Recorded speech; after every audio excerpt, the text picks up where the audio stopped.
1 in 4 Americans will develop insomnia this year. That means dozens of us in this room are sleep deprived. And after last night's party, I think a lot more of us are probably sleep deprived. So we are experiencing an epidemic in sleeplessness. It's estimated that 50 to 70 million Americans struggle with their sleep, and upwards to 10 to 30% of the global population. To put that in perspective, that is 800 million to 2.4 billion people struggling with their sleep. And sleep is as essential to a human as sunlight and water are to a plant, which is why we spend about a third of our entire lives doing it. It's a critical time for our mind and body to heal, repair, and recover. It's one of the few things in life where doing nothing actually accomplishes something.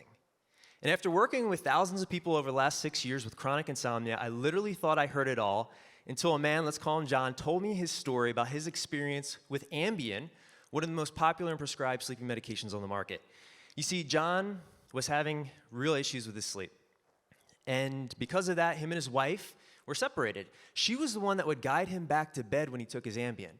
And with her out of the house, John took his Ambien one night, and he went to sleep in his bed, and he woke up in jail. And he had no recollection of what had happened. So John had gotten into his car, drove down the street, was stopped at a stoplight, found by the police, butt naked. His eyes were open, but John was asleep. He was arrested for being under the influence and spent the night in jail. No recollection of this entire experience.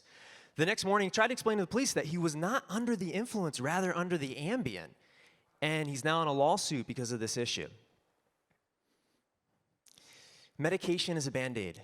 There's a time and a place for it, but it doesn't address the underlying root causes. So let me share with you, after working with thousands of people, some often overlooked key things to restoring sleep naturally.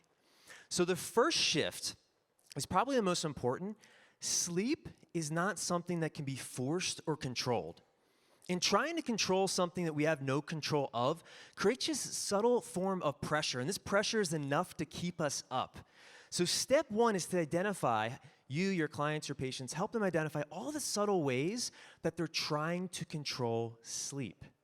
Step 2 is then to identify the thoughts and the beliefs that lead to the control behaviors to eventually get to a place of practicing accepting whatever the night brings, whether it's a night of great sleep or not. The second shift is that insomnia is actually a 24-hour disorder. It is not a bedtime disorder. Viewing insomnia as a bedtime disorder puts us in a problem-solving mindset. And when we're in a problem-solving mindset, we view sleep as a problem, and sleep is not the problem. Sleep is a result. It's our relationship to sleep where we need to focus. It also puts us in sleep perfectionism and puts sleep on a pedestal, all of which creates more pressure, resulting in less sleep. The third shift is if you have struggles with your sleep, you actually want to spend less time in bed, not more. And it doesn't seem to make sense, but spending more time in bed actually anchors the bed and bedroom with wakefulness. So if you struggle with sleep, you have a hard time falling or staying asleep, if after about 20 minutes you want to actually get yourself out of bed, go to your place, something that's low lit, and execute a plan. This could be breathing, meditating, anything. Now, this is the key. You're not doing those things to get back to sleep. Do them just to do them. Because if you're doing them to get back to sleep, that's a subtle way of trying to control something we have no control of. So I want to invite you, if you struggle with your sleep, to apply these simple key shifts in your life. And when you notice what a difference it makes, share it with someone else in your life who struggles with their sleep.